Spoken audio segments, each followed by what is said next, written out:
name I find the peace I seek.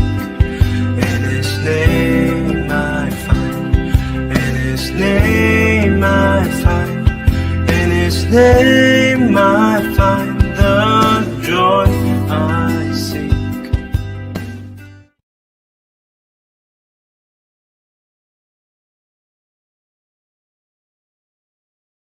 Shalom Bapak Ibu dan saudara-saudari yang dikasihi Tuhan Yesus.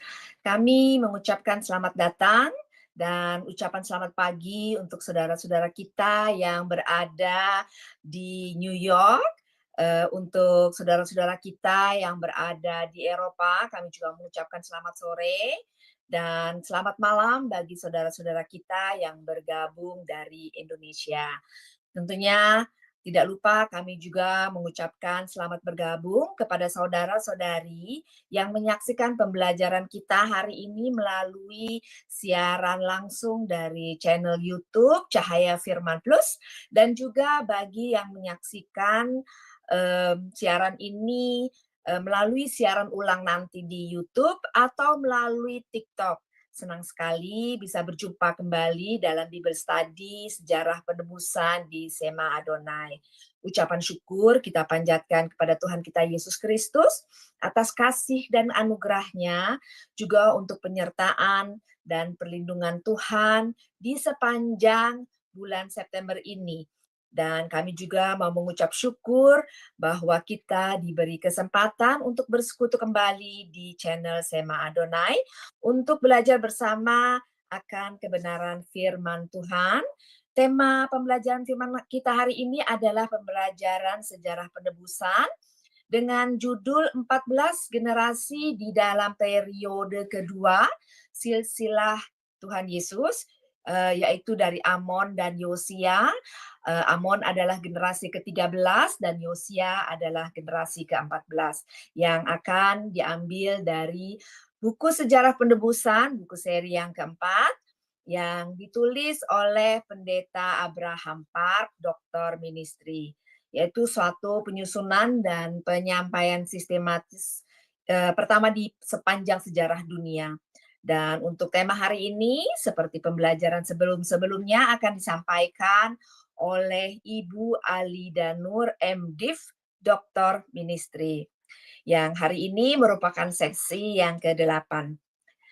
Sebelum kita menerima pengajaran hari ini, kita akan memohon pimpinan Tuhan serta penyertaannya dari awal, pertengahan, hingga akhir ibadah kita. Kiranya Tuhan mengaruniakan kita hikmat kerendahan hati, serta membuka mata hati, telinga, dan pikiran rohani kita. Untuk itu kita akan mengangkat doa pembukaan yang akan dipimpin oleh Ibu Indah. Silakan Ibu Indah. Ya, terima kasih Ibu Yanti. Mari kita bersatu dalam doa.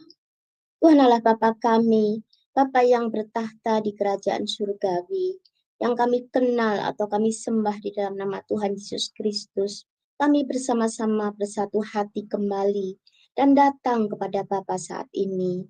Kami mau berterima kasih untuk penyertaan Bapa dan kesetiaan Bapa yang selalu ada pada kami selama sebulan ini. Kami pun pertama-tama memohon ampun untuk segala dosa dan kesalahan kami. Dan kami juga mau berterima kasih saat ini, di mana kami boleh kembali bersekutu di dalam nama-Mu. Bahkan kami boleh belajar akan kebenaran firman-Mu. Terima kasih untuk kesempatan ini. Kami boleh belajar tentang buku Sejarah Penebusan, buku seri keempat, tanggal 14 September 2025, dengan tema 14 generasi di dalam periode kedua silsilah Tuhan Yesus, Amon dan Yosia, yang akan disampaikan oleh Ibu Alida Nur. Bapa, kami memohon, urapilah Ibu Alida dengan kuasa Bapa. Beri Ibu berkat-Mu dan tambahkan Ibu berkat marifat di dalam menyampaikan isi pembelajaran hari ini. Dan persiapkanlah hati kami juga masing-masing yang mengikuti pembelajaran saat ini atau siaran tunda nanti. Buka mata dan telinga rohani kami, sehingga kami bisa memahami firman yang akan kami pelajari sekarang ini. Dan Roh Kudus-Mu sendiri yang akan menguasai segenap hati dan pikiran kami. Kudus dan sucikan hati kami. Dan Bapa sendiri yang akan memberikan kesungguhan hati kepada kami. Sekarang kami mau buka hati kami untuk-Mu, Bapa. Dan kami sekarang siap untuk menerima pembelajaran untuk hari ini. Supaya Roh Kudus-Mu sendiri yang akan menguasai kami dan Roh-Mu sendiri yang akan mengurapi kami saat ini. Bapa, hadir dan berkenanlah bersama-sama dengan kami saat ini. Sekarang kami mau menyerahkan jam yang ada di hadapan kami ini di hadirat-Mu Tuhan. Berkati dan sertai kami. Lancarkan semuanya perlengkapan kami atau peralatan kami. Dan jauhkanlah kami dari segala gangguan. Dan untuk internet kami juga teknisi listrik. Bapa, kami memohon Bapa sendiri yang akan mengendalikan semuanya ini. Campur tangan Bapa sangat kami butuhkan saat ini. Dan juga pertolongan Bapa.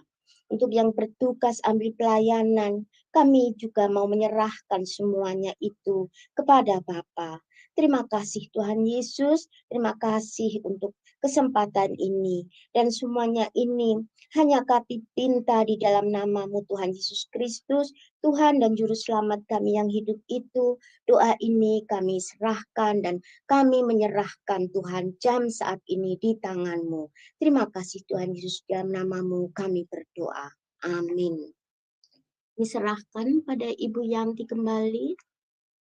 Amin, amin. Terima kasih Ibu Indah yang sudah memimpin doa pembukaan hari ini.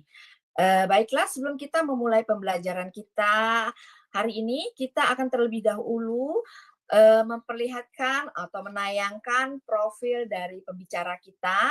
Untuk itu kami minta untuk operator, mungkin hari ini akan dipimpin oleh Ibu Heni untuk menayangkan profil dari pembicara kita hari ini. Silakan Ibu Heni.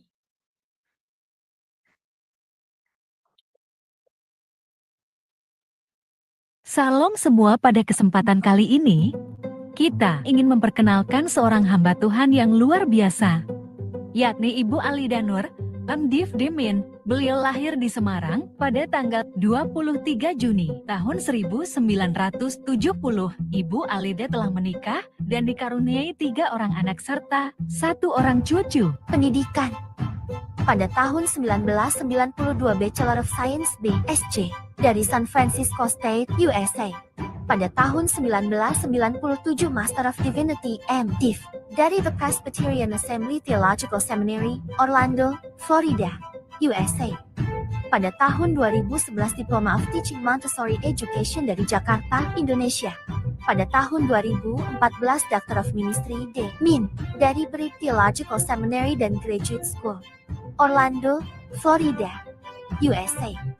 Pelayanan, melayani KTB ibu-ibu di Jerman sejak Februari tahun 2022 sebagai pengajar melalui Zoom meeting. Sebagai penatua di GPPSI Jakarta. Sebagai kepala sekolah minggu di GPPSI Jakarta. Beliau juga mentraining para guru-guru sekolah minggu dari berbagai denominasi gereja di beberapa kota di Indonesia. Ya, terima kasih Ibu Heni untuk penayangan dari profil pembicara. Sebelum kita memulai pembelajaran hari ini, kita akan menyapa terlebih dahulu Ibu Alida. Selamat malam Ibu Alida, apa kabar? Selamat malam semuanya dan selamat sore yang di Jerman, selamat pagi ya, yang di Amerika. Terima kasih Ibu Alida. Ya, puji Tuhan, Ibu senantiasa berada di dalam penyertaan Tuhan Yesus. Dan biarlah terus Ibu tetap diberkati Tuhan, sehingga Ibu boleh berbagi pengetahuan bersama kami. Baiklah, saudara-saudari yang dikasihi Tuhan, kita akan memulai pembelajaran hari ini yang akan membantu nanti pembacaan firman Tuhan adalah Ibu Dewi. Ya, Ibu Dewi. Waktu dan tempat kami persilahkan. Silakan Ibu Alida. Saya share dulu. Ya. Jadi di dalam periode kedua silsilah Yesus Kristus yang ada di Injil Matius itu ada 14 generasi ya dari Daud sampai dengan Yosia. Jadi kita hari ini akan menyelesaikan 14 generasi. Jadi kita akan membahas dua raja terakhir yang yaitu Amon dan Yosia. Ya, pertama-tama Amon. Amon arti namanya ikhlas dan setia atau memiliki keahlian. Nah, Amon ini berusia 22 tahun ketika dia menjadi raja dan hanya 2 tahun memerintah di Yerusalem. Jadi kita lihat di dalam 14 raja yang dicantumkan di dalam silsilah Yesus di Matius, Amon ini yang terpendek, ya. Tolong Bu Ya. siapa tadi? Bu Devi baca ya. Ya, 2 Raja-Raja 21 ayat 19, Amon berumur 22 tahun pada waktu ia menjadi raja dan 2 tahun lamanya ia memerintah di Yerusalem. Nama ibunya ialah Mesulemet binti Harus dari Yotbah. Iya, ini kalau kita lihat di tabel, sebentar, ini tabelnya ya. Jadi yang terakhir ini adalah Yosia, ya. Tapi sebenarnya nanti kalau kita belajar di buku kelima, ya, itu sebenarnya ada 3 anak Yosia lagi di sini, 3 anak Yosia yang menjadi raja, ya, dan juga sebenarnya masih ada 4 raja lagi, tetapi yang 3 itu dihapuskan, ya, seperti itu. Nah, jadi kita lihat bahwa di zamannya Amon, Yosia, Manasye, Amon, Yosia, ini sudah kerajaan Israel Utara sudah hancur ya, sudah tidak ada lagi ya. Nah, sekarang Amon, Ibu baca ayatnya Bu Dewi.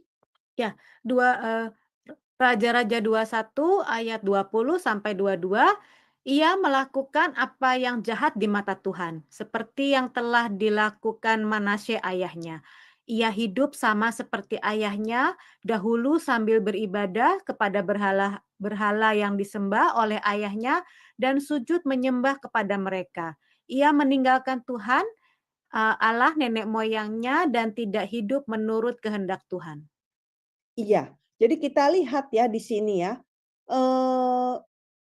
Amon ini kan anaknya Manasye. Dan Manasye ini sangat-sangat terkenal ya kejahatannya ya, katanya raja yang paling jahat dari seluruh raja-raja. Dan bahkan ada legenda ya yang dimana bahkan Manasye itu yang menggergaji Nabi Yesaya, ya digergaji ya tubuhnya ya, seperti itu. Tapi kemudian dia akhirnya ditangkap, dipenjara dan kemudian dia bertobat. Ketika dia bertobat dengan sungguh-sungguh, maka Tuhan memulihkan Manasye sehingga dia bisa menjadi raja lagi. Ya, bisa kembali ke Yerusalem ya, dan ketika dia kembali ke Yerusalem, dia masih sempat membuang mesbah-mesbah seperti itu ya. Nah, jadi kita lihat Amon ya, anaknya ini melihat perbuatan ayahnya itu dalam dua gambar ya. Dia melihat bagaimana ayahnya begitu jahat dan dia juga melihat bagaimana ayahnya bertobat. Ya, dia juga menyaksikan bagaimana ayahnya itu diseret-seret seperti binatang ya, dirantai tembaga seperti itu. Ya. Dari usia 16 tahun dia melihat ayahnya dibawa sebagai tawanan. Ya. Tapi sayang sekali ya, ketika Amon menjadi raja ya, Amon justru mengikuti cara Manasye yang terdahulu yang sebelum bertobat. Ya, dia mengikuti cara hidup Manasye yang lama. Ya, nah, cerita mengenai Amon ini sangat pendek ayatnya. Ya, dibilang saya baca ayatnya 2 Raja-Raja 21 ayat 23. Dan pegawai-pegawai Amon mengadakan persepakatan melawan dia dan membunuh raja di istananya. Coba kita lihat, istana itu harusnya tempat yang paling aman bagi raja. Tapi tempat yang paling aman itu pun tidak aman bagi Amon yang telah meninggalkan Tuhan. Ya, jadi Amon dibunuh di istananya oleh pegawai-pegawainya. Ya, baca Bu ayatnya Bu. Ya, Mazmur 127 ayat yang Pertama, jikalau bukan Tuhan yang membangun rumah, sia-sialah usaha orang yang membangunnya. Jikalau bukan Tuhan yang mengawal kota, sia-sialah pengawal berjaga-jaga. Iya, jadi sekokoh apapun itu istana, ya, jika kita sudah meninggalkan Tuhan, ya, maka perbuatan Amon itu ya sia-sia saja, ya. Di tempat yang yang dia kira paling aman, itu justru dia mengalami kematian di sana. 2 Raja-Raja 21-24 saya bacakan.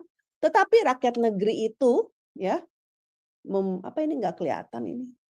Oh, Mereka, ada screening-nya sebentar. ya, tapi rakyat negeri itu. Ya, tolong dibaca, Bu. Ya, 2 Raja-Raja 21 ayat 24, tetapi rakyat negeri itu membunuh semua orang yang mengadakan persepakatan melawan Raja Amon, dan rakyat negeri itu mengangkat Yosia anaknya menjadi raja menggantikan dia. Iya, di sini ada kata rakyat negeri itu, ya. Jadi rakyat negeri itu membunuh pegawai-pegawainya Raja Amon yang membunuh Amon, ya, dan kemudian mengangkat Yosia yang masih kecil ini. Nah, siapa rakyat negeri itu? Mereka adalah orang-orang beriman. Mereka adalah orang-orang yang mengharapkan supaya dinasti Daud ini terus berlanjut, ya, tidak terputus, ya. Jadi mereka adalah orang-orang yang berdiri di belakang Raja Yosia yang kecil ini, ya. Dia nobatkan menjadi raja. Ya, dan setelah Yosia kita nanti belajar bahwa bagaimana setelah Yosia kerajaan Yehuda menjadi meluncur ke bawah, ya, dan mengalami kehancuran yang luar biasa, ya. Nah, Amon, ya, arti namanya bagus, ya, ikhlas dan juga setia. Nah, seandainya, ya, kalau Amon itu hidup dengan rendah hati, dia hidup menjalani pertobatan yang seperti kehidupan Manasye ayahnya yang setelah dia kembali dari penawanan, dia pastinya menjadi raja yang punya iman yang setia, dan dia pun menjadi orang yang dapat dipercaya sesuai arti namanya, ya. Tetapi karena dia mengikuti jejak Manasye yang tidak merendahkan hatinya, ya, pada akhirnya dia mengalami hidup yang tragis. Kemudian kita belajar raja terakhir yang bernama Yosia. Nah, Yosia, ya, itu diangkatnya menjadi raja di usia 8 tahun. Jadi ini sangat muda, ya, Yosia ini, ya. Dan dia memerintah cukup lama, yaitu 31 tahun. 31 tahun. Tolong dibaca ayatnya, Bu. Ya, 2 Raja-Raja 21 ayat 1 dan 2, Yosia berumur 8 tahun pada waktu ia menjadi raja, dan 31 tahun lamanya ia memerintah di Yerusalem. Nama ibunya ialah Yedida binti Adaya dari Boskat. Ia melakukan apa yang benar di mata Tuhan dan hidup sama seperti Daud, bapa leluhurnya, dan tidak menyimpang ke kanan atau ke kiri. Iya, di dalam sejarah raja-raja Yehuda Selatan, 3 orang yang baik ini adalah Yosafat, Hizkia, dan Yosia. Menerima penilaian yang baik, yang positif. Tetapi mengenai kalimat yang tidak menyimpang ke kanan atau ke kiri itu hanya diberikan kepada Yosia. Ya, jadi kita lihat bahwa bagus, ya, Yosia ini, ya, tidak menyimpang ke kanan ataupun ke kiri, ya. Nah, kemudian apa yang kemudian Yosia lakukan? Dibaca ayatnya, Bu, di ayat 3. Ya, 2 Tawarikh 34 ayat 3, pada tahun ke-8 dari pemerintahannya, ketika ia masih muda belia, ia mulai mencari Allah Daud bapa leluhurnya. Dan pada tahun ke-12 ia mulai mentahirkan Yehuda dan Yerusalem daripada bukit-bukit pengorbanan, tiang-tiang berhala, patung-patung pahatan, dan patung-patung tuangan.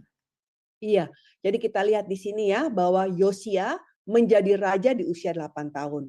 Ya. Kemudian 8 tahunnya lagi, yaitu ketika dia berusia 16 tahun, dia mulai mencari Tuhan. Ya. Jadi dia bukan langsung mencari Tuhan, ya, di usia 8, tapi di usia 16 tahun dia mulai mencari Tuhan. Nah, kemudian 4 tahun kemudian di usia 20 tahun, dia mulai melakukan reformasi agama. Ya, dengan apa? Dengan menyingkirkan berhala-berhala, dan dia bahkan menggali kembali tulang belulang imam-imam yang menyembah berhala dan dia membakarnya. Dan kalau kita baca ayat-ayat yang bagaimana Yosia itu mengadakan reformasi, itu sangat deskriptif sekali ya. Dan reformasi Yosia ini bukan hanya di kerajaannya, tapi juga ke kerajaan Israel juga. Karena pada waktu itu kan zaman Yosia kerajaan Israel utara sudah tidak ada ya, sehingga dia bisa memperluas ya, dia punya wilayah reformasinya sampai ke tanah-tanah Israel. Ya, saya baca ayatnya di ayat 8, pada tahun ke-18 dari pemerintahannya setelah selesai mentahirkan negeri dan rumah Tuhan, ia menyuruh Safan bin Asalia dan Maaseya penguasa kota serta Yoa bin Yoahas bendara negara untuk memperbaiki rumah Tuhan. Jadi kita lihat pada tahun ke-18 ya. Jadi setelah dia mengadakan reformasi dengan membersihkan berhala-berhala, kemudian dia baru membersihkan bait suci. Ya, dan ketika dia lagi membersihkan bait suci itu, dia menemukan kitab Tuhan. Tolong dibaca ayatnya Bu, di ayat 14 sampai 16. Ya, 2 Tawarikh 34 ayat 14 dan 16. Ketika mereka mengeluarkan uang yang telah dibawa ke rumah Tuhan, Imam Hilkia menemukan kitab Taurat Tuhan yang diberikan dengan perantaran Musa. Maka berkatalah Hilkia kepada Safan, panitera negara itu, aku telah menemukan kitab Taurat di rumah Tuhan. Lalu Hilkia memberikan kitab itu kepada Safan, dan Safan membawa kitab itu kepada raja. Ia juga menyampaikan kabar kepada raja, segala sesuatu yang ditugaskan kepada hamba-hambamu telah mereka laksanakan. Iya. Jadi itu kalau kita lihat gambarnya, ya, saya buat tabelnya sedikit, garisnya, ya. Jadi di usia 8 tahun, saya ulangi lagi, ya, di usia 8 tahun Yosia naik takhta. Kemudian 8 tahun kemudian ketika usia 16 tahun, Yosia mulai mencari Tuhan, ya. Di usia 20 tahun, Yosia mulai menyingkirkan berhala-berhala di seluruh negeri. Jadi proses dia reformasi, membuang berhala-berhala itu membutuhkan waktu 6 tahun. Ya, membutuhkan waktu 6 tahun. Dan kemudian setelah dia berusia 26 tahun, dia mulai membersihkan bait suci dan dia menemukan kitab Taurat. Ya. Kemudian di usia 39 tahun dia sudah mati. Ya. Jadi kalau kita lihat, sebagian besar dari hidup Yosia ini hanya untuk reformasi. Ya kan? Kita lihat seperti ini, pendek kan, umur dia pendek. Ya kan? Jadi luar biasa ya seperti ini. Nah, kapan puncak dari reformasi Yosia? Yaitu di usia 26 tahun. Ya, ketika dia menemukan kitab. Nah, apa ciri-ciri reformasi agama Yosia? Yang pertama, ya, bersifat nasional. Ya, karena kenapa? Karena dari Yerusalem, kemudian ke seluruh kota-kota di Yehuda, ya, bahkan terus lanjut sampai ke Israel Utara. Ya, jadi Yosia ini membuat seluruh negeri, ya, dapat memulihkan imannya, ya. Kenapa sampai ke tempat Israel Utara? Karena kalau tidak diberantas sampai jauh gitu, ya, nanti itu pun akan menular ya. Yang namanya penyembah berhala itu menular, ya. Nanti bisa masuk lagi ke tempat kerajaan Yehuda lagi. Ya, karena itu Yosia itu mengadakan reformasi sampai ke daerah-daerah Israel. Kota-kota Israel Utara. Dan yang kedua, reformasinya bersifat lebih menyeluruh dengan bagaimana menghancurkan semua berhala. Saya baca ayatnya karena ini panjang, jadi lebih lebih agresif, lebih provokatif ya dibandingkan raja-raja yang lain. Ya, ini karena ayatnya panjang, jadi saya bacakan. Saya bacakan yang garis bawah saja ya. Segala pekakas yang telah dibuat untuk Baal dan Asyerah dan untuk segala tentara langit, lalu dibakarnya semua keluar kota Yerusalem di padang-padang Kidron dan diangkutnyalah abunya ke Betel. Coba kita lihat ya. Kalau yang lain kan cuma ditebas-tebas, dihancurkan begitu saja. Tapi kalau Yosia ini lebih deskriptif, lebih gimana ya? Udah ditebas ya, dibawa ke Sungai Kidron, dibakar, ditumbuk, dihalusin seperti itu. Ya, jadi tuntas seperti itu. Dan bahkan dibilang ia menghentikan para imam dewa asing yang telah diangkat oleh raja-raja Yehuda. Nanti ayatnya ini bisa dibaca lagi ya di PowerPoint. Kemudian dibawanya lah tiang-tiang berhala, ya, dari rumah Tuhan keluar kota Yerusalem, Sungai Kidron. Jadi semuanya itu dikumpulin di tempat Sungai Kidron, ya. Lalu dibakarnya di situ dan ditumbuknya halus-halus menjadi abu. Kemudian dicampakkanlah abunya ke atas kuburan rakyat jelata. Jadi ekstrim, ya, bukan hanya sekedar hanya tebang-tebang, hanya hancurkan saja. Kemudian dia merobohkan petak-petak pelacuran bakti, ya, yang ada di rumah Tuhan. Kemudian dia juga menajiskan bukit-bukit pengorbanan. Berarti kalau menajiskan berarti ya dibuang juga sama dihancurkan, ya. Kemudian dia juga merobohkan bukit-bukit pengorbanan di pintu-pintu gerbang. Kenapa? Karena di zamannya raja-raja yang sebelumnya, contohnya kayak Raja Ahaz, Manasye, itu bahkan mereka itu setiap pohon yang rimbun itu ada, mungkin zaman sekarang kita bilang sesajen gitu, seperti itu, ya kan. Jadi setiap pohon, ada pohon yang rimbun, itu pasti ada persembahan di situ. Kemudian setiap ada tempat yang tinggi-tinggi, namanya bukit-bukit pengorbanan, itu pun ada mesbah-mesbah kecil buat berhala-berhala. Seperti itu, entah itu mau berhala untuk menyembah tentara langit, ya seperti itu, ya.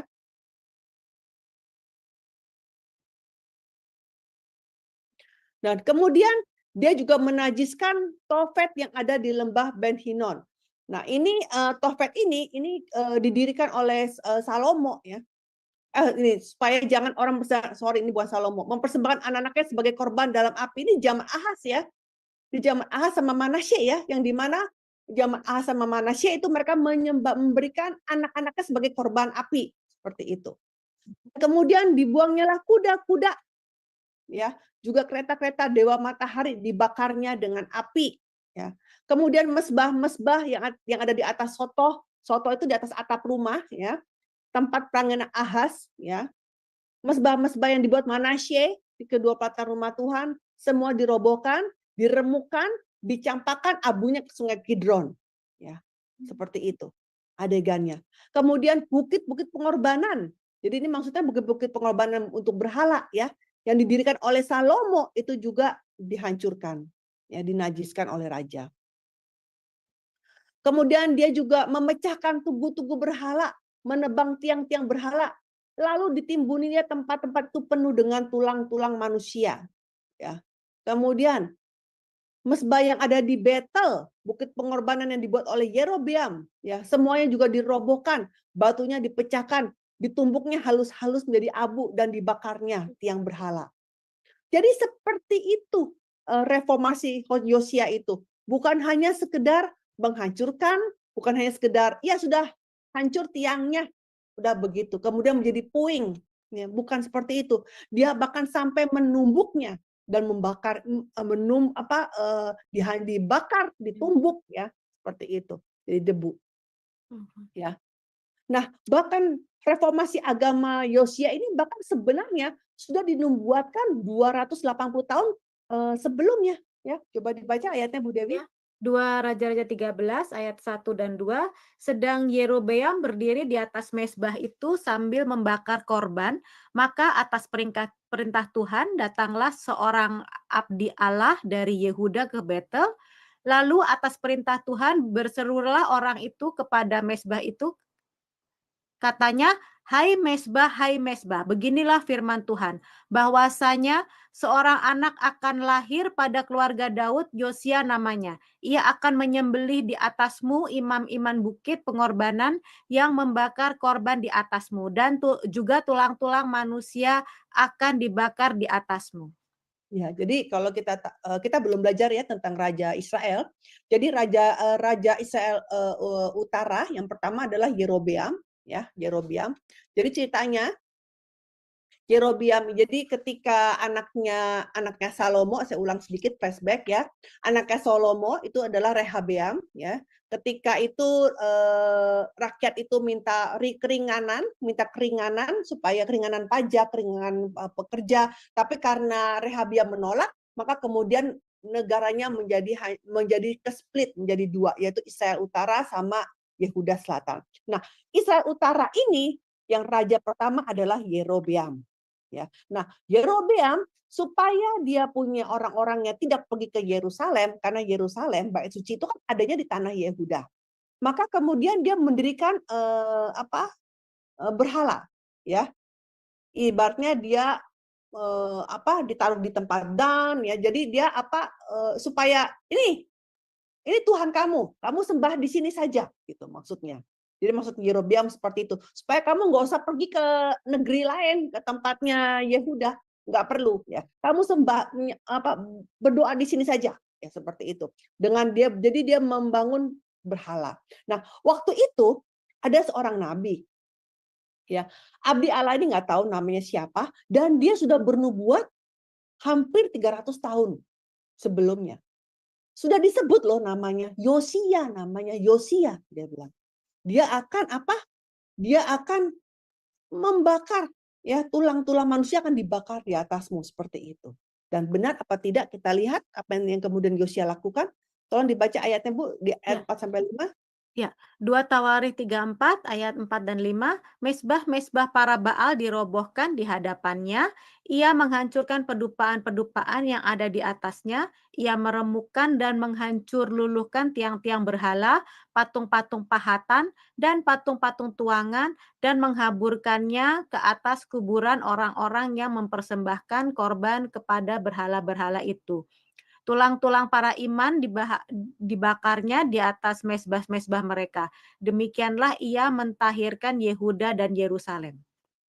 Ini imamnya bukan imamnya untuk bait suci, ya. Ini maksudnya imam-imam berhala, Kan yang namanya masbah, menyembah Baal, itu perlu ada imamnya juga, ya kan? Perlu ada pemimpin untuk mengadakan ritual itu. Nah, jadi pemimpin ritual ini disebutnya kan tanda kutip juga imam, ya, walaupun itu maksudnya bukan orang Lewi gitu, bukan, ya. Nah, imam-imam ini, ya, dia kalau dia sebagai pemimpin yang mengadakan ritual, berarti dia juga, ya, tidak baik, ya kan, dia juga jahat, ya kan, seperti itu. Nah, kemudian dia mati kan, tentu mereka mati. Nah, sampai dibongkar, ini tulang. Yosia bilang, para imam yang untuk Baal, untuk Asyera, untuk ini bla bla bla gitu. Oh, dibongkar kuburannya dibongkar. Dan ketika dibongkar, terus tulang-tulangnya itu dibakar seperti itu. Nah, coba kenapa sampai begitu? Ya, karena menurut tradisinya orang Israel, itu kalau tulang belulang dibongkar lagi itu, aduh, itu benar-benar ya. Kalau tulang itu kuburan keluarga kalau dibongkar itu aib buat orang Israel, ya seperti itu. Apalagi bukan hanya dibongkar, dibakar lagi, ya. Sehingga orang-orang yang menyaksikan perbuatan Yosia yang membakar tulang-tulang, ya, tulang-tulang para imam, ya, itu mereka jadi lihat, aduh, begitu ya kalau menyembah berhala. Nanti tulang-tulang kita pun akan dibakar seperti itu. Jadi buat mereka itu suatu aib. Jadi supaya ini menjadi peringatan. Jadi rakyat itu melihat perbuatan Yosia ini peringatan bahwa kalau kamu tetap ikut menyembah berhala, maka kamu pun akan dibakar seperti ini. Gitu. Ya.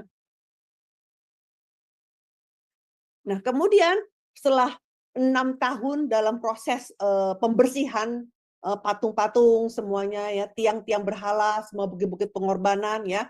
Kemudian Yosia baru mulai fokus mengurus bait suci. Dia mulai merenovasi bait suci, ya. Dia mulai membongkar itu semuanya barang-barang berhala-berhala di bait suci, dikeluarin, dan kemudian yang bait suci yang sebenarnya, peralatan bait suci yang sebenarnya itu juga dimasukin, ya. Dan ketika lagi bongkar-bongkar, lagi renovasi itu ketemu kitab Taurat, ya.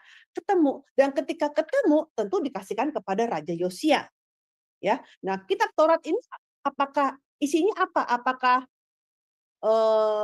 Perjanjian Lama atau kitab Yesaya atau kitab apa? Nah, itu kalau di dalam bahasa Ibrani dibilangnya Sefer HaTorah, yang artinya itu isinya Pentatuk Musa, 5 kitab Musa, ya, seperti itu. Jadi yang ditemukan itu Pentatuknya Musa. Jadi ketika Yosia melihat, ya, kitab Taurat, ya, kemudian dia minta petunjuk kepada sana pergi ke tempatnya Nabi Yehuda, ya, dia kirim utusan, ya, untuk tanya ini gimana, ya. Dia udah baca, dia sampai ketika dia membaca firman dia pun sampai menangis katanya, sampai dia bertobat dan dia menangis, ya. Dan juga dia minta Nabia untuk menjelaskan isi firman itu, ya. Seperti demikian, betapa rendah hatinya ya Yosia ini ya. Dia sudah baca tapi dia pun masih minta petunjuk lagi kepada nabi ya. Tolong ini jelaskan kepada kami firman ini ya. Dan Hulda bilang apa? Hulda menubuatkan bahwa sejak rakyat Yehuda melupakan Allah dan menyembah berhala, kutuk-kutuk yang tercatat dalam kitab itu pun datang menimpa mereka. Ya. Nah, Hulda juga menubuatkan bahwa mata Yosia tidak akan melihat bencana yang akan menimpa negeri ini. Ya, Yosia akan dikumpulkan bersama-sama dengan leluhurnya dalam damai. Nah, ketika Yosia mendengar penjelasan dari Hulda bahwa nasib mereka ini tertimpa kutuk karena dosa-dosa nenek moyang, maka kemudian apa yang Yosia lakukan? Yosia kemudian dia itu sepakat, dia sama rakyat itu sepakat untuk apa? Sepakat untuk menepati isi perjanjian itu di hadapan Tuhan. Ya, jadi kalau kita baca di 2 Raja-Raja pasal 23 itu panjang ceritanya ya. Itu bagaimana mereka itu sama-sama mendengarkan ya, baik jadi raja sendiri yang membacakan ya, dan rakyat semua dengarin firman, dan kemudian mereka sambil menangis, kemudian mereka juga sambil berkomitmen, berjanji bahwa aku akan menjalani akan hidup sesuai dengan perintah, sesuai dengan perjanjian seperti itu, sesuai dengan peraturan Tuhan seperti itu ya. Di 2 Tawarik 34 ayat 31 bisa baca. Jadi kita lihat sebagian besar dari hidup Yosia, hidupnya sepanjang hidupnya dia hanya fokus kepada reformasi agama. Ya, maka di zaman Yosia tidak ada penyembahan berhala. Ya. Kenapa? Karena reformasi Yosia ini juga didukung dengan firman Tuhan. Jadi bukan hanya sekedar menghancurkan berhala-berhala, tetapi bahkan firman itu pun dibacakan, dijelaskan, dan juga rakyat juga ikut mendengarkan firman. Jadi ada firmannya gitu, bukan hanya sekedar membuang-buang berhala gitu. Ada pelajaran firmannya. Ya. Tolong dibaca ayatnya, Bu. Ya, 20. 2 Raja-Raja 23 ayat 25, sebelum dia tidak ada raja seperti dia yang berbalik kepada Tuhan dengan segenap hatinya, dengan segenap jiwanya dan dengan segenap kekuatannya, sesuai dengan segala Taurat Musa, dan sesudah ia tidak ada bangkit lagi yang seperti dia. Iya. Nah, kemudian selain itu, Yosia juga melakukan Paskah dengan skala besar. Dibaca ayatnya, Bu, dua-duanya. Ya, 2 Raja-Raja 23 ayat 22, sebab tidak pernah lagi dirayakan Paskah seperti itu sejak zaman para hakim yang memerintah atas Israel dan sepanjang zaman raja-raja Israel dan raja-raja Yehuda. 2 Tawarikh 35 ayat ke-18, Paskah semacam itu tidak pernah lagi dirayakan di Israel sejak Nabi Samuel. Seorang pun di antara raja-raja orang Israel tidak pernah merayakan Paskah seperti yang dirayakan Yosia dengan para iman dan orang-orang Lewi dengan seluruh orang Yehuda dan Israel yang dapat hadir dan dengan penduduk Yerusalem. Iya. Nah, ketika saya membaca ayat ini, kan dikatakan tidak pernah lagi dirayakan di Israel sejak zaman Nabi Samuel. Terus juga ayat 22, sejak zaman para hakim, sejak zaman para raja-raja Israel. Kalau saya baca ini, saya langsung kemudian saya ada berpikir, kan kita sudah belajar Raja Yosafat, ya kan? Yosafat juga juga merayakan Paskah yang heboh sekali ya. Bahkan Yosafat itu katanya sampai 14 hari. Ya, di-extend dia punya perayaan Paskahnya itu di-extend sampai 14 hari. Jadi saya lagi mikir, terus bedanya apa? Yosia dengan dengan Yosafat. Karena sepertinya kalau saya baca ini emangnya raja lain tidak ada mengadakan Paskah gitu ya kalau saya baca begini.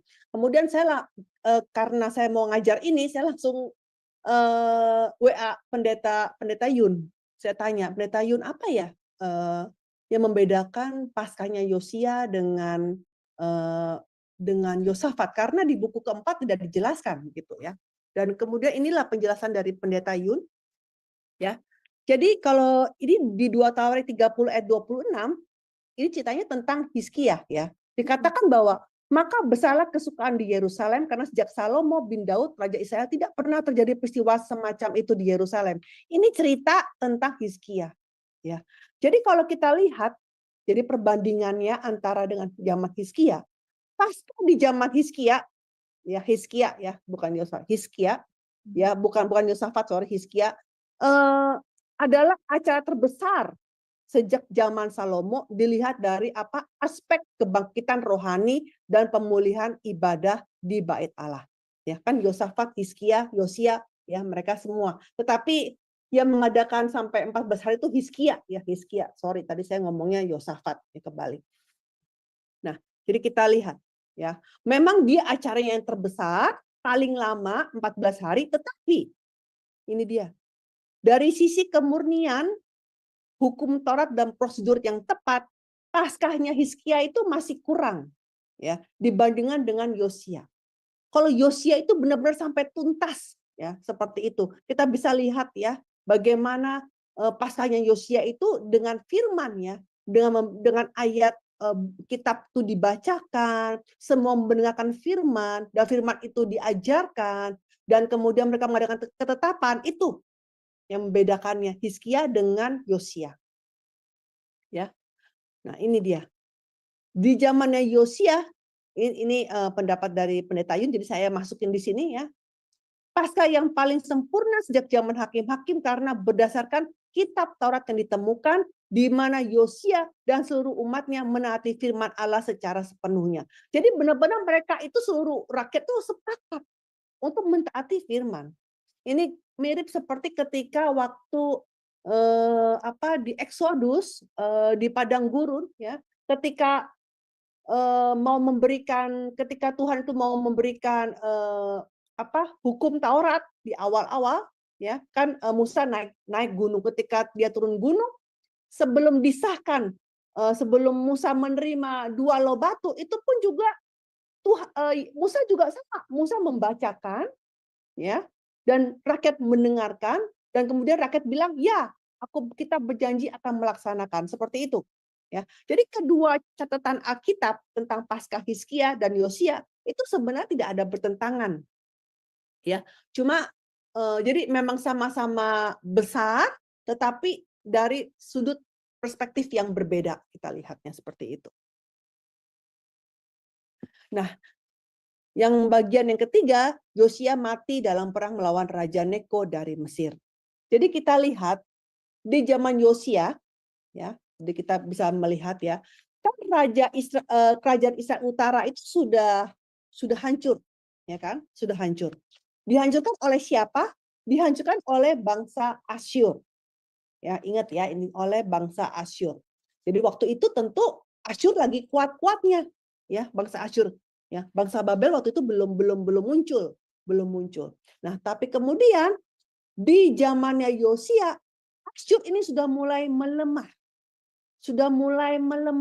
Dan Babel ini mulai kuat.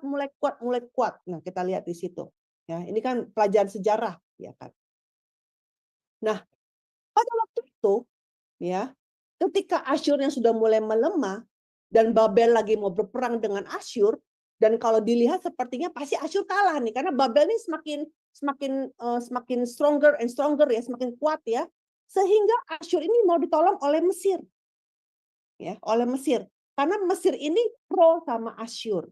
Ya, Mesir ini berteman dengan Asyur, ya. Jadi Mesir ini mau dari tanah, kan Mesir itu letaknya di bawah ya, sedangkan Asyur itu letaknya di atas kalau kita lihat petanya seperti itu. Jadi Mesir ini mau naik ke atas ya, membantu Asyur dalam perang di Karkemis. Nah, masalahnya on the way untuk naik ke atas itu mesti lewat negara Israel. Nah, kita lihat petanya ini. Ini saya ambil petanya di sini ya. Ini Mesir. Ya. Nah, ini di sini perang di Karkemis ini perang yang sangat besar ya. Yang antara negara Babel sama negara Asyur. Jadi dua negara yang kuat ini lagi berperang di sini. Tetapi kita tahu bahwa Asyur sudah lagi lemah. Nah, Mesir itu temannya Asyur. Maka dia harus pergi jalan ke sini tuk tuk tuk tuk tuk, untuk naik ke atas. Masalahnya ini daerahnya Yosia. Ya. Nah, Yosia melihat Mesir jalan ke sini, waktu itu nama rajanya Raja Neko, dia cegat. Dia cegat. Kenapa Yosia mencegat Mesir? Karena Yosia tidak mau Mesir membantu Asyur. Ya. Yosia mau biar aja Asyur hancur. Ya. Karena dia itu anti sama Asyur. Karena dia tahu Asyur sudah menghancurkan kerajaan Israel Utara. Bagaimanapun itu juga saudara-saudara dia. Ya kan? Seperti itu. Jadi Yosia menghalang-halangi Mesir supaya tidak naik. Dan kalau menghalang-halangi berarti mesti perang, ya kan, seperti itu. Nah, Neko tidak mau perang, ya.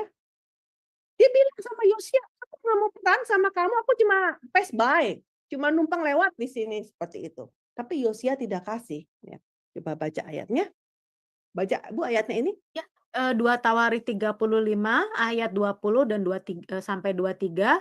Kemudian daripada semua ini setelah Yosia memperbaiki rumah Tuhan, majulah Neko, raja Mesir hendak berperang di Karkemis di tepi sungai Efrat. Yosia keluar menghadapinya. Ia mengirim utusan kepada Yosia dengan pesan, "Apakah urusanmu dengan aku, Raja Yehuda? Saat ini aku tidak datang melawan engkau, tetapi melawan keluarga raja yang sedang kuperangi. Allah memerintahkan aku supaya segera bertindak.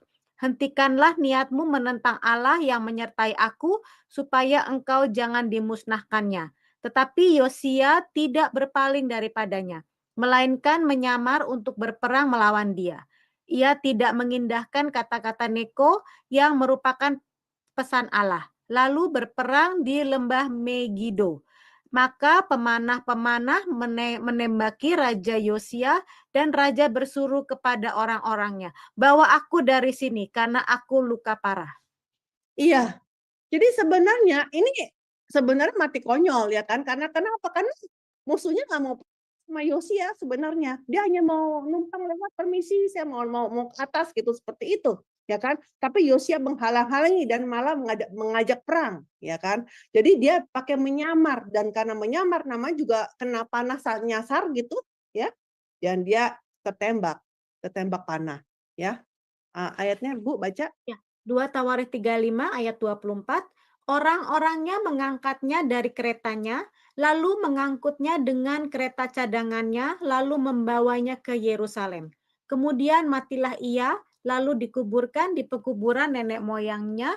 Seluruh Yehuda dan Yerusalem berkabung karena Yosia. Iya. Jadi ini sebenarnya mati dengan sangat menyedihkan ya, matinya ini ya. Makanya kenapa dia mati usianya baru umur masih muda, belum kepala 4 sudah mati. Padahal dia orang yang luar biasa sekali ya. Seperti itu ya.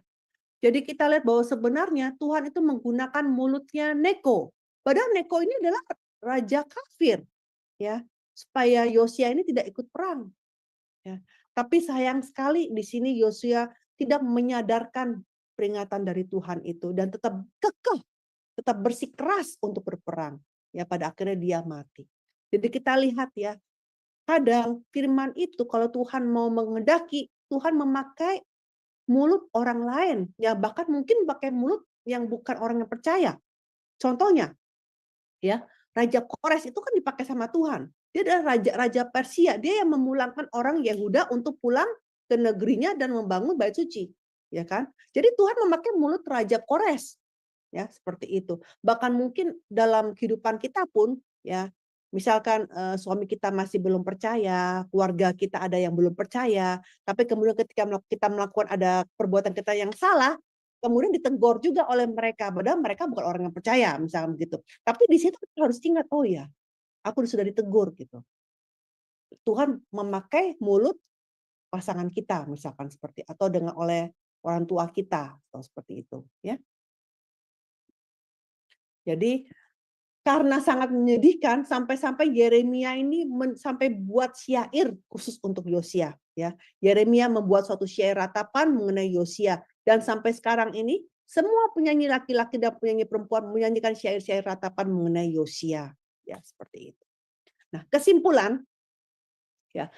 Kita sudah bahas 14 raja-raja, ya. Ini kan ada 12 ya. Rehabiam, Abia, Asa, Yosafat, Yoram, Usia, Yotam, Ahaz, Hizkia, Manasye, Amon, Yosia. Yang 2 lagi kan Daud dan Salomo. Ya, kita sudah bahas itu. Ada 14 raja. Tetapi 14 raja itu yang tercantum di dalam silsilah di Injil Matius itu sebenarnya tidak lengkap. Ya, kenapa? Di antara Yoram dengan Usia itu ada 3 generasi yang dihapuskan. 3 generasi dihapuskan ya, dalam silsilah. Nah, kalau kita lihat di sini, ini ada evaluasinya. Ya, Rehabiam, ingat Rehabiam siapa? Rehabiam itu yang menjadi sombong, dia jahat, ya, dia yang tidak mau mendengarkan nasihat orang tua, tapi mendengarkan nasihat orang muda, ya. Abia juga sama, ya, dia jadi orang jahat, ya, dan mulai memperistri banyak istri, ya. Asa ini, ya, meskipun dia di akhir hidupnya dia minta tolong sama dokter, ya, bukan minta tolong sama Tuhan, tetapi Tuhan bagus juga masih kasih nilainya masih baik gitu, karena dia tidak menyembah berhala ya, by the way, Asa ini. Kemudian Yosafat ya, baik. Yoram ini jahat ya, yang menikah dengan Atalia, ya. Usia tadinya baik tapi kemudian menjadi sombong, ya, dia yang ada kena kusta di dahinya. Yotam ini dia baik, ya. Tapi meskipun dia baik sendiri ya. Karena kenapa? Karena rakyatnya tetap masih menyembah berhala. Ayat ini dikatakan. Ahaz itu sangat jahat, dia mengubah bait suci. Hizkia itu baik. Manasye yang sangat jahat menjadi bertobat. Nah, Amon itu jahat dan Yosia itu baik ya. Nah, sekarang mengenai 3 generasi. 3 generasi yang dihapuskan antara Yoram dengan Usia. Ya. Nah, ini yang dihapuskan.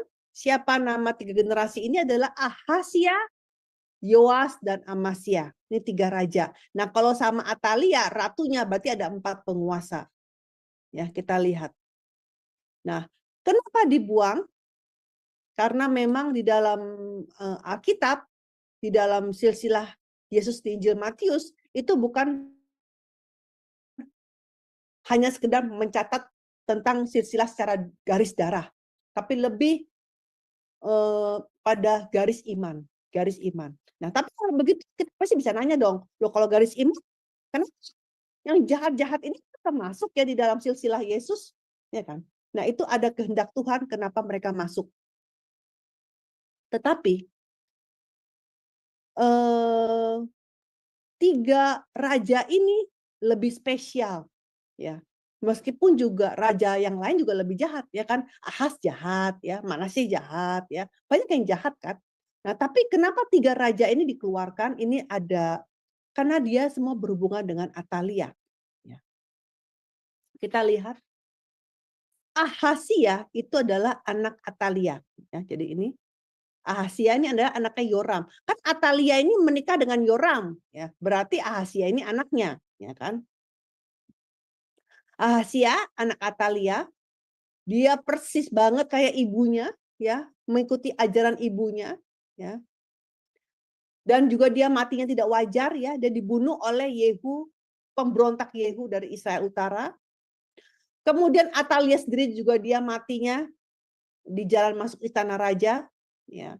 Kemudian Yoas, ini adalah cucu Atalia, ya. Dia juga tidak mengingat bahwa Yoyada dulu telah menyelamatkan hidup dia, dan akhirnya dia dibunuh oleh pegawainya sendiri. Amasya adalah cicitnya Atalia. Cicit Atalia, dia juga dibunuh oleh pegawainya sendiri. Jadi kalau kita lihat 3 generasi ini, nanti 3 generasi ini kita akan bahas ya di tanggal 12 Oktober, kita khusus spesial membahas mengenai 3 generasi ini. Ini semua berhubungan dengan Atalia. Anak Atalia, cucu Atalia, cicit Atalia. Nah, kenapa Tuhan itu mau benar-benar mau menghapuskan yang namanya kalau kita bilang ini benihnya Atalia. Ya, saya juga lagi berpikir waktu itu, kenapa ya? Kan ini raja-raja ini jahat, tapi juga yang di dalam silsilah Yesus yang kita sudah bahas juga banyak yang jahat, ya kan? Kenapa ya? Gitu. Nah, lalu kemudian saya berpikir, saya ketemu ayat di sini, ini saya tambahkan ayat ini, Keluaran 20 ayat 5. Keluaran 20 ayat 5 itu adalah 10 perintah. Sebentar saya baca ayatnya. Keluaran 20 ayat 5 itu isinya ke-10 firman. Ya, 10 perintah Allah. Kan ayat 5 saya bacakan, jangan sujud menyembah kepadanya atau beribadah kepadanya sebab aku Tuhan Allahmu adalah Allah yang cemburu, yang membalaskan kesalahan bapa kepada anak-anaknya, kepada keturunan yang ketiga dan keempat dari orang-orang yang membenci aku. Dari sini, ini secara saya pribadi, kenapa 3 generasi ini yang berhubungan dengan Atalia ini dibuang, sedangkan raja yang jahat kok masuk, raja jahat yang lain. Ini karena seperti sesuai dengan 10 perintah. Karena 10 perintah bilang apa? Generasi. Kalau kita berbuat dosa, itu dosanya itu ditimpa sampai generasi keempat. Ya, kan Atalia generasi pertama. Ahasia generasi yang kedua, Yoas generasi ketiga, Amasya generasi keempat. Ini penggenapan. Ini adalah contoh dari 10 perintah Allah seperti itu. Saya pikir begitu, ya. Nah, sekarang kita mau lihat kondisinya setelah Yosia mati. Jadi setelah Yosia mati itu langsung melorot, ya, melorot semua, tiba-tiba menurun semuanya. Nabi Yesaya menyerukan penghakiman bahwa kerajaan Yehuda ini sudah diambang kehancuran. Tolong dibaca Bu ayatnya. Ya, Zefaya 1 ayat 1-4, firman Tuhan yang datang kepada Zefanya bin Kushi bin Gedaliah bin Amaria bin Hizkia dalam zaman Yosia bin Amon, Raja Yehuda. Aku akan menyapu bersih segala-galanya dari atas muka bumi, demikianlah firman Tuhan. Aku akan mengacungkan tanganku kepada Yehuda dan terhadap segenap penduduk Yerusalem. Iya. Jadi seperti dinubuatkan, maka kerajaan Yehuda itu mengalami kesengsaraan, ya. Kan karena habis Yosia, kemudian ada lagi 3 anak Yosia yang juga sangat jahat, ya kan, seperti itu. Sehingga pada akhirnya mereka semua dihancurkan dan semuanya menjadi penawanan di Babel, ya. Nah, kalau kita lihat dinastinya, ya. Kalau kita lihat di sisi yang satu, yaitu kerajaan Israel Utara, itu kan dinastinya berganti-ganti terus. Kenapa ada dinasti? Karena dia saling kudeta ya. Jadi karena kudeta terus jadinya dinastinya berbeda. Kan. Tetapi kalau di dalam Yehuda Selatan dinastinya tetap satu, yaitu turunan Daud. Cuma dinasti Daud saja. Kenapa? Tuhan itu sampai menjaga dinasti Daud ini. Kan sebenarnya di antara kerajaan, di antara orang-orang Yehuda kan ada keluarga lain, bukan hanya cuma Daud, kan bisa saja begitu. Tapi kenapa Tuhan sampai menjaga? Itu karena Tuhan ingat sama isi perjanjian Tuhan dengan Daud. Yaitu apa? Keluarga dan kerajaanmu akan kokoh untuk selama-lamanya di hadapanku. Takhtamu akan kokoh untuk selama-lamanya. Ya. 2 Samuel 7 ayat 16.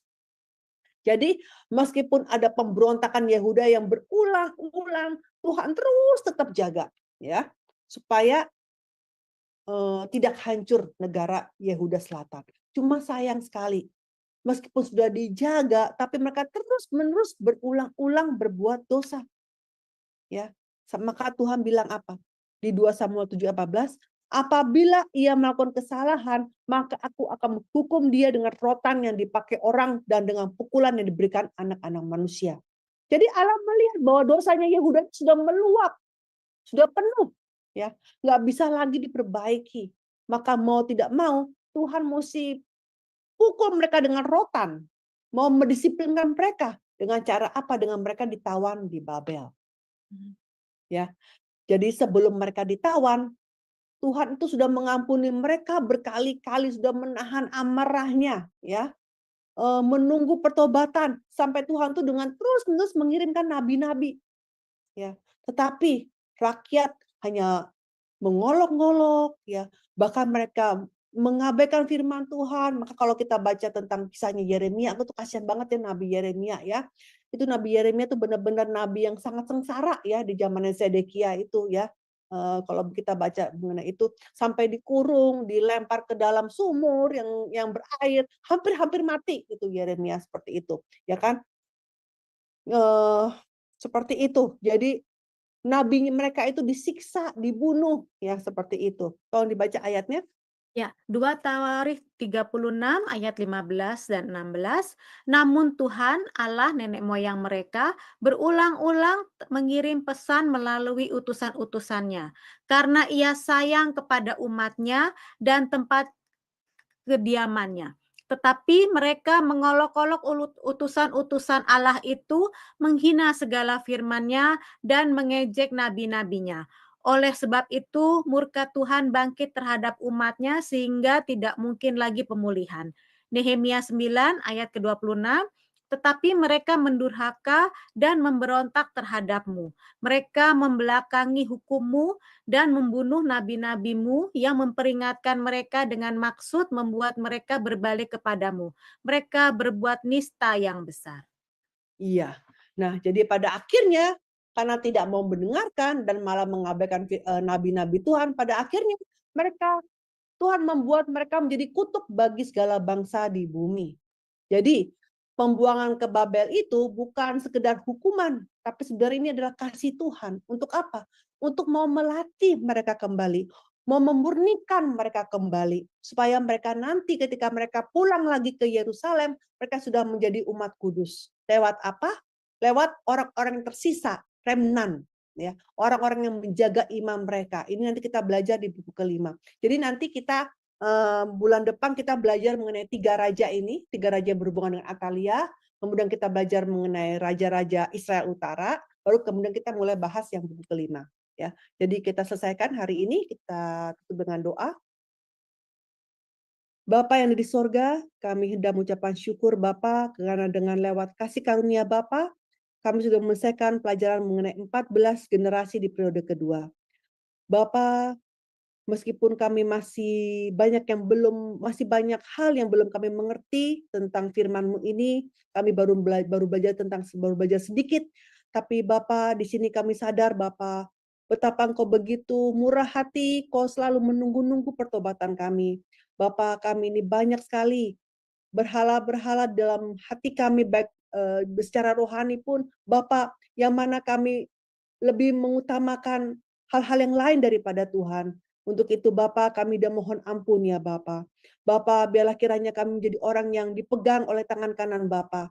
Biarlah kami tidak melupakan firman Bapa. Biarlah kami menjadi orang yang sensitif untuk mendengarkan nasihat walaupun dari mulut orang yang tidak percaya sekalipun, sehingga kami ini bisa merubah sifat kami ya Bapa.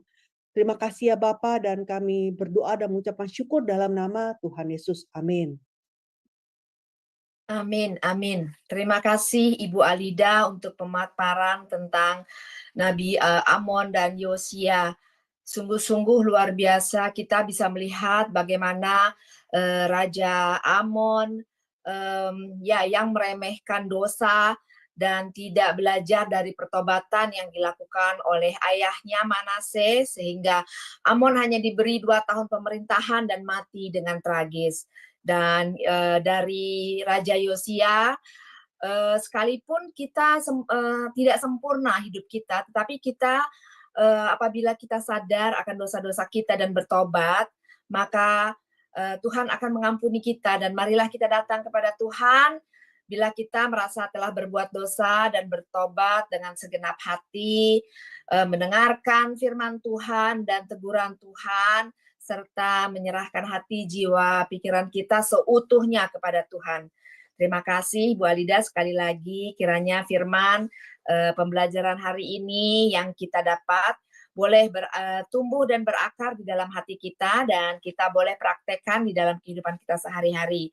Dan pembelajaran firman yang baru saja kita terima ini tidak hanya untuk didengar saja, tetapi kita boleh melakukannya di dalam kehidupan kita sehari-hari. Selanjutnya, kita akan masuk kepada sesi tanya jawab.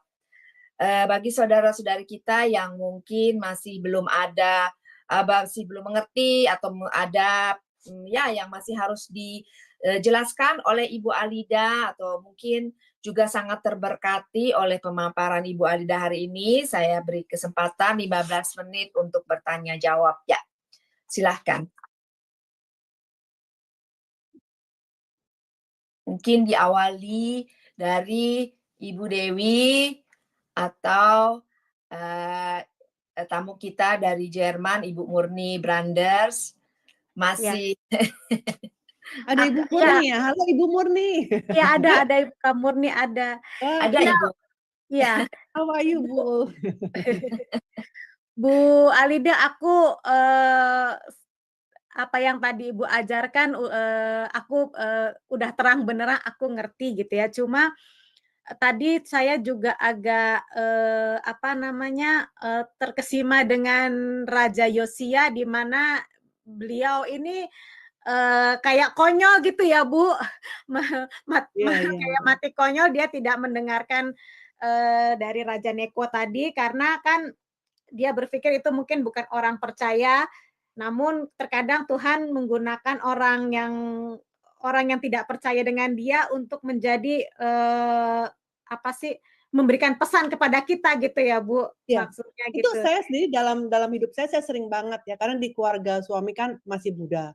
Tapi kadang-kadang ketika saya seperti kayak tidak sabar tuh, saya gimana, saya agak emosi, marah, kadang-kadang dia bisa bilang, "Tenang Alida, kan ini." Jadi kasih nasihat juga walaupun dia bukan orang yang percaya, tapi di situ saya, oh Tuhan negur saya lewat mulut dia gitu kan, seperti itu. Jadi Iya, tadi sempat yang karena disayangkan sekali ya Bu, karena Raja Yosia itu sukses sekali menurut aku ya. Dia umur Iya, 18 betul. dia umur 8 dia sudah menjadi seorang raja, 16 tahun dia juga udah mulai mengadakan reformasi yang besar-besaran, tapi sayang di umur 26 dia kayak Iya, meninggal belum kepala 4 istilahnya. ya, udah meninggal muda gitu. Sangat disayangkan Ya. disayangkan sekali gitu kan. Dari saya sih, saya hanya itu aja ya Bu, banyak belajar Iya. juga dari raja-raja yang sekarang, raja-raja yang sudah Ibu ajarkan kepada kami, ya. Iya, baik. Terima kasih Bu Dewi untuk inputnya. Memang luar biasa ya. Kita bisa belajar dari raja-raja yang sebenarnya Tuhan sudah persiapkan juga untuk menyadarkan kita. Dan sekarang di dalam kehidupan kita hari ini, kita juga boleh melihat betapa Tuhan itu mengasihi kita, betapa Tuhan itu sayang terhadap kita, dan ya kasihnya itu tidak pernah putus, terutama kepada kita yang telah meminta pertobatan dan juga ya telah menguduskan kita dengan kematian Tuhan Yesus di kayu salib. Baik, saya melihat raise hand dari Ibu Murni. Silakan Ibu Murni.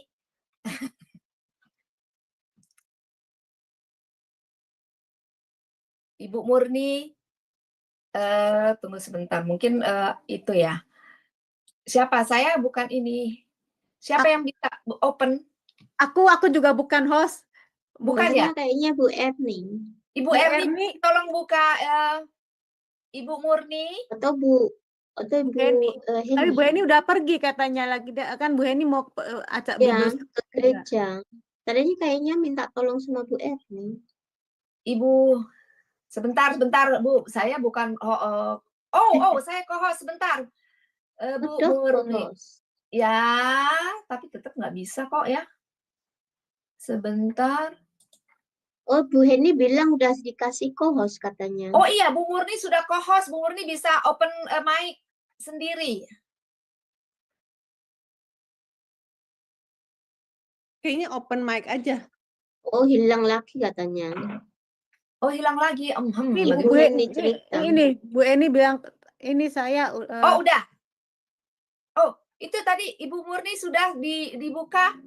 Kak Murni udah dikasih co-host.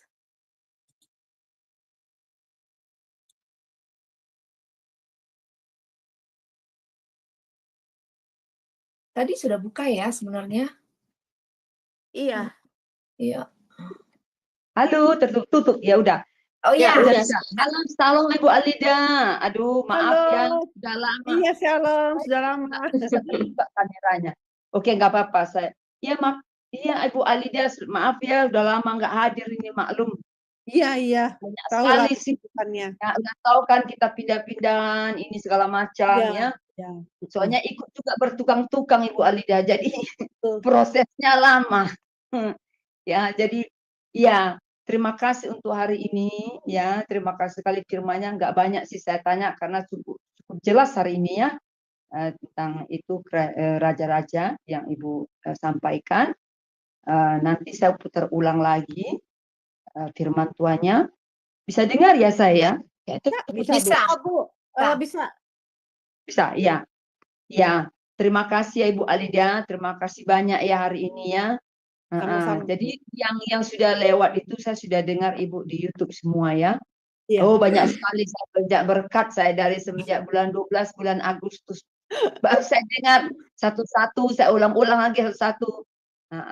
Terima Memang kasih raja-raja sekali. sedikit agak kadang-kadang suka agak membingungkan karena ada nama-nama yang sama ya nanti ya. Iya, Bu. Perhitungannya ya, saya harus Dibaca lagi, Bu. Ya. Tapi nanti kita kan mau belajar juga mengenai Raja-Raja Israel Utara ya, walaupun dia jelek semua, tapi kita baca aja karena kebetulan kita pelajarin juga biar tahu juga gitu. Iya, tapi cukup jelas ya gitu ya. Cuma itu hitung-hitungannya itu ya, saya juga baru tahu itu kalender ini kan yang dipakai sama orang Yahudi, kita pakai kalender ini, saya juga baru mengerti itu, Bu. Iya, yang pertama ya, pelajaran pertama ya tentang kalender itu ya. Ya, itu agak susah ya memang. Itu susah memang, tapi ya Pendeta Brampak bisa menyalinnya dengan rapi, dengan baik ya. Karena ya setiap negara itu punya sistem yang berbeda ya. Mungkin paling gampangnya sebenarnya itu kalau sistem sekolah sih. Karena sekarang kan kita punya sekolah itu kan berbeda. Kalau di Indonesia itu sekolah mulainya bulan Juli, ya kan, masuknya bulan Juli semesterannya, ya kan. Nah, mungkin di tempat negara lain mulainya kayak Singapura mulainya Januari. Nah, kalau kita udah lihat sistem sekolahnya berbeda, kita baru mulai gampang mengerti kenapa raja-raja juga kenapa kok suka selisih gitu ya tahunnya. Nah, kita baru ngerti oh ternyata selisih tahun itu bukan masalahnya selisih tahun ini karena mereka melihatnya, memandangnya dari kacamata yang berbeda, ya kan. Jadi kalau di Indonesia misalkan sekarang ini sudah bulan September ya kan, oh ini sudah baru naik kelas kan dari bulan Juli ya, misalkan di Juli, Agustus, September ya baru naik kelas, misalkan anak kelas 1 dan kelas 2. Nah, tapi mungkin di Singapura sistem sekolahnya karena dari Januari sampai Desember, mereka akan bilang itu anak masih kelas 1, belum naik. Nah, seperti itu. Nah, jadi makanya kalau kita baca kadang membingungkan kok kalau dihitung-hitung nggak pernah pas Israel sama Yehuda, ya itu karena kalendernya berbeda setengah tahun seperti itu. Iya, terus masa tahun-tahun itu lagi bukan tahun ke-9, tahun ke-5 itu kan juga ya. Artinya itu itu memang nggak gampang ya. Iya. Hebat sekali. Dan jadi kalau di Alkitab itu kan ada namanya bulan 1, bulan 2, bulan 3, bulan 4. Itu beda ya, itu bukan maksudnya Januari, Februari, Maret ya, bukan. Iya. Ya. Bulan 1 bukannya maksudnya Januari, Februari, Maret. Wah, itu memang luar biasa ya pengetahuan dari Tuhan sama Abraham Park ya. Itu saya nggak pernah dengar. Saya baru tahu tentang raja-raja itu tahun ke tahun itu luar biasa sekali. Itu harus dibuat petanya di depan ini supaya bisa diingat terus tahunnya. Kalau baca, oh maksudnya tahunnya bukan tahun Januari, bukan tahun Februari. Nah itu sebenarnya di tahun di buku keempat itu sudah ada tabelnya bahwa sebenarnya tahun misalkan bulan 1 kalau zaman sekarang itu bulan apa. Terus ini lagi musim apa, musim hujan atau musim kering kan musim beda kan di Israel sama musim di Indonesia atau musim di Jerman kan beda seperti itu. Jadi sampai dikasih petanya nanti saya lampirin deh. Itu ada kok di buku keempat, tapi kalau yang belum punya buku keempat nanti saya tampilkan di grup ya, di grup. Kita ada kan bukunya. Ada bukunya. Lagi tentang Salomo ya, Bu ya. Dia bangun itu bait Allah ya. Yang waktu dia bangun itu saya merasa tertekut. Itu waktu dia bangun dan tidak ada mendengar satupun. Jadi nggak ada bising-bising, nggak bisa terdengar. Itu mungkin dibuatnya itu kan pasti pakai palu segala macam, tapi bisa nggak didengar orang gitu ya. Itu yang sangat saya luar biasa nggak pernah dengar, baru sekali itu saya dengar kemarin. Iya, Sebenarnya kan sudah Alkitab itu sudah ditulis di ayatnya, tapi kita nggak Betul. tidak Iya, sadar berlalu aja. gitu. Tidak lalu bacanya dengan cepat saja. Tapi kalau kita pikir-pikir, itu semua dilakukan di bawah. Jadi pekerjaannya sebenarnya menjadi lebih lama kan sebenarnya kalau melakukan itu ya kan ya. Karena logikanya lebih lama dong, karena ditaruh di tempat yang lain dulu, udah gitu diangkut lagi seperti itu ya kan. Jadi apa namanya, ya seperti itu. Dan bahkan kalau kita lihat zamannya Dalam Yosia juga sama ya. Kok sampai ke Sungai Kidron begitu loh. Kok maksudnya masa mau menghancurkan berhala capek-capek amat gitu ya. Ya, bayangin, Sungai Kidron kan cuma satu sungai. Sedangkan patung-patung berhala itu di setiap kota loh. Setiap kota. Kidron tuh adanya di tempat Yerusalem. Ingat waktu Yesus di Kamis malam sebelum dia ditangkap, apa yang Yesus lakukan? Dia nyebrang Sungai Kidron, ya kan? Berarti ada di mana? Ada di Yerusalem. Ya kan? Sungai Kidron itu. Bu, bisa bayangin nggak? Itu Sungai Kidron itu tempat semua orang itu kan waktu Paskah nyuci semua darahnya di mana? Di Sungai Kidron. Bayangin, Yesus itu ketika dia itu menyeberang Sungai Kidron sambil bernyanyi loh, bayangin dia untuk pergi ke tempatnya Getsemani, dia harus menyeberang Sungai Kidron ya sambil bernyanyi, nyanyikan pujian, dan itu sebenarnya apa namanya ya? Sudah gambaran apa ya? Jadi apa namanya? Kidron ini hal yang penting, sungai yang penting ini Sungai Kidron. Ya kalau kita belajar itu apa? Memang sungai ini ya, iya. terpilih.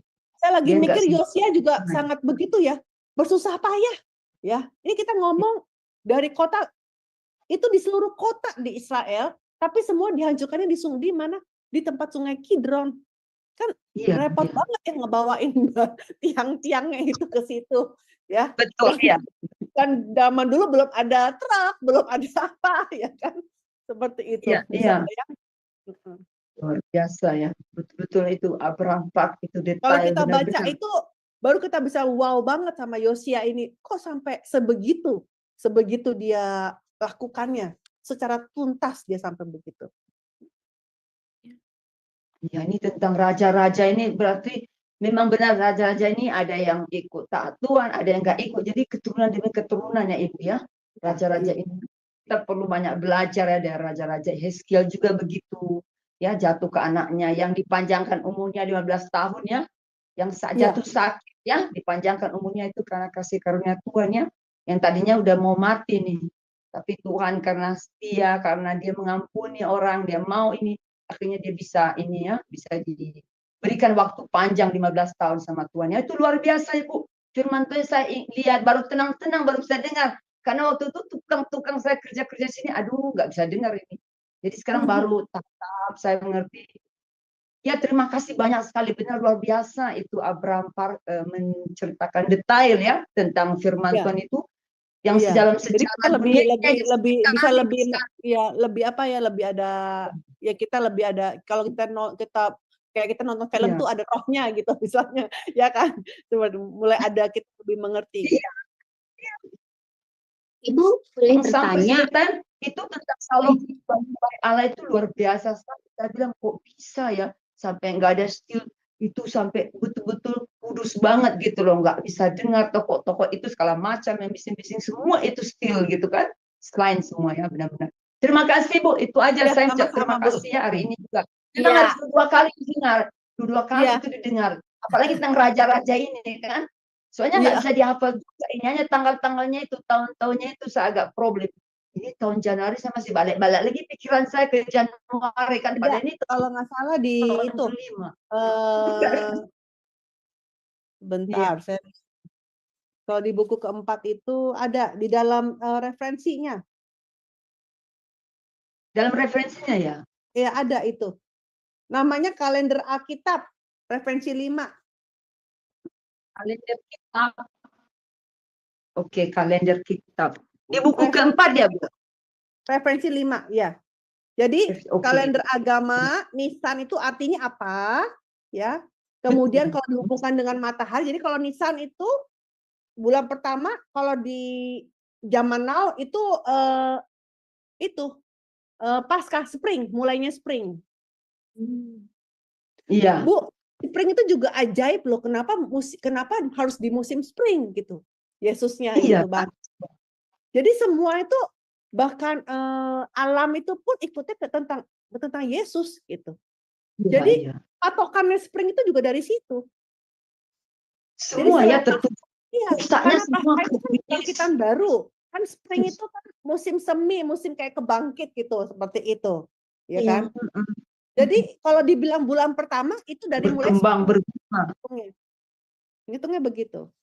Ya. Dari pertengahan Maret. Oke, hitungnya begitu ya. Iya. Iya betul, pertengahan Maret hitungnya. Tahunnya diutuk dari Maret gitu kan, baru balik lagi ke atas dari ya. pasca Wah, itu. ini kita harus apa ini? Iya. Oke. Jadi dari pasca dia dikira ya Bu ya, dari pasca ya. Ya dari oh maaf ya. Ya silakan. Iya, maaf itu lagi soalnya kezang pengacaranya. Oke, saya cukup. Baik. Makasih Bu saya. Ya, terima kasih Ibu Murni untuk inputnya dan untuk Ibu Alida untuk penjelasannya. Masih ada satu lagi mungkin terakhir Ibu Indah. Tadi sudah mau bertanya. Silakan Ibu Indah. Iya. Iya Ibu, terima kasih untuk hari ini. Dan saya bertanya dari Raja Hosea ini, dia sudah ditetapkan Tuhan, bahkan diberkati sebenarnya, karena juga tadi diawali dengan nubuatan ya, di mana Yosia membakar tulang belulang di atas mesbah Betel tadi sebagai peringatan, dan Yosia juga sebagai peringatan pada rakyatnya bahwa mereka tidak boleh juga untuk melakukan penyembahan berhala itu.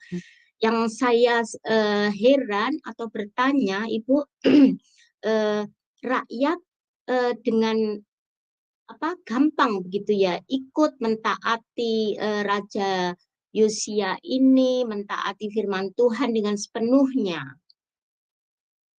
Apa karena dengan peringatan itu yang tulang belulangnya dibakar, jadi kan bagi mereka kan kalau tulang dibakar kan seperti aib, macam aib, betul. Ya. Jadi karena itu Ibu. Kalau menurut saya itu pertama, kalau di zaman dahulu raja itu kan sangat powerful ya kan, semua rakyat tunduk pada raja-rajanya, mau salah ikutin, mau benar ikutin ya kan. Dan juga kemudian ketika rakyat itu juga dengan obey, dengan taat sendiri. Kenapa? Karena mereka sendiri pun juga mendengarkan firman Tuhan yang dibacakan oleh Raja Yosia sendiri. Nah itu yang penting. Jadi live secara pribadi begitu ya. Iya, jadi mereka pun menyentuh, belajar itu sendiri juga begitu. Bukan sekedar diperintah gitu, bukan sekedar perintah tanpa, jadi suruh ikutin dengan buta gitu maksudnya, bukan. Seperti itu. Nah, tapi soalnya kan kadang kalau rakyat yang suka Ibu penyembahan berhala gitu kan tidak mudah melepaskan semuanya itu ya. Iya betul, buktinya habis Yosia mati, penggantinya juga menyembah berhala ya kan, seperti itu. Cepat sekali. Jadi maksudnya cuma taat cuma sebentar selama seumurnya Yosia aja, seperti itu. Ya kan? Karena sudah mendarah daging kan istilahnya. Kita tuh kalau namanya udah mendarah daging itu susah kan, perlu waktu juga seperti itu. Sedangkan ya itu sayang sekali umurnya itu jadi pendek. Mungkin kalau Yosia bisa sampai seperti kayak Manasye sampai 55 tahun, bisa tambah 20 tahun aja lagi misalkan. Berarti mungkin pasti lebih indah ya negara itu. Sebenarnya betul. Ini baru mau, ibaratnya ini masih baru anak nih ya. Anak masuk baby, anak ya, baru dipupuk sebentar, langsung dia sudah mati. Jadi buru tenggelam lagi seperti itu. Ya cuman sayangnya Raja banget ya. Dan kalau kita sudah baca ya raja-raja ya. Jadi rakyat itu susah ya Bu ya, serba salah. Sebentar dibongkar, sebentar dipasang, sebentar dibongkar, sebentar dipasang. Tergantung pimpinan. Benar ya. Jahat, baik, bongkar, pasang. Ya, sangat disayangkan kalau Raja Hosea nggak mendengar saran dari orang yang belum bertobat. Kalau kadang Tuhan pakai seseorang untuk mengingatkan pada kita melalui orang-orang yang belum bertobat yang seperti Ibu sampaikan tadi ya. Iya. Terima kasih Ibu. Ya, makasih. Baik, terima kasih untuk Ibu Indah. Seandainya masih ada yang mau bertanya, mungkin akan bisa dilanjutkan setelah tutup dulu ya ini. saya. Betul, ya. Baik, sebelum kita menutup pembelajaran kita hari ini, Ibu, kami mohon pada Ibu Alida untuk menyampaikan closing statement, dilanjutkan dengan doa penutup, doa Bapak kami. Silakan Ibu. Iya, jadi lewat pelajaran hari ini ya, meskipun tidak begitu lengkap ya, tetapi dari sini kita lihat bahwa Tuhan itu benar-benar sangat mengasihi kita ya. Ketika kita berbuat dosa ya, dan dosa yang diulang-ulang, Tuhan itu sangat-sangat sabar dan Tuhan tuh menahan amarahnya. Tapi marah itu ada batasnya. Sampai pada akhirnya Tuhan harus pukul dengan rotan juga ya, seperti itu untuk mendisiplinkan kita. Jadi ketika kita tidak segera bertobat, maka kita pun kena rotan dari Tuhan. Maka itu daripada kita kena rotan, lebih baik kita tidak berbuat dosa seperti itu. Jadi mari kita menjadi orang yang memperhatikan firman Tuhan, lebih menaati firman Tuhan dan lebih mendengarkan lagi firman Tuhan dengan lebih teliti, dengan lebih baik. Ya, terima kasih. Kita doa Bapa kami sama-sama. Bapa kami di sorga, dikuduskanlah namamu, datanglah kerajaanmu, jadilah kehendak-Mu di bumi seperti di surga. Berikanlah kami pada hari ini makanan kami secukupnya, dan ampunilah kesalahan kami seperti kami pun mengampuni kesalahan kepada kami. Dan janganlah masukkan kami ke dalam pencobaan, tapi bebaskanlah kami dari jahat. Punya kerajaan dan kuasa dan kemuliaan sampai. Amin, amin. Terima kasih Ibu Alida untuk pemaparan hari ini sungguh-sungguh luar biasa. Dan kami juga mengucapkan terima kasih kepada saudara-saudari yang sudah bergabung bersama kami, serta berterima kasih juga yang sudah ikut ambil bagian dalam pelayanan hari ini, baik yang berada di depan layar maupun saudara-saudari yang bekerja di belakang layar. Pertemuan berikutnya akan diadakan tanggal 12 Oktober. Betul, Ibu? Ya. Ya. Ya, mungkin pada hari itu nanti jamnya sudah berubah ya, Bu? Oh ya, Belum, boleh Kak. jam berapa? Belum tanggal 26 Oktober baru berubah. Oh, gitu. Oke. Ya, jadi jam masih tetap sama seperti hari ini, dan yaitu jam 21 waktu Indonesia Barat, jam 10, betul jam 10 ya, Ibu Dewi, Jam 10 ya. New York ya. Waktu New York dan 16 dan ya. 16 waktu Jerman atau waktu Eropa. Baik, terima kasih untuk kebersamaannya. Sampai ketemu kembali di pembelajaran bulan Oktober nanti. Jangan sampai tertinggal. Dan Tuhan Yesus senantiasa menyertai, menopang, dan memberkati kita sekalian. Shalom.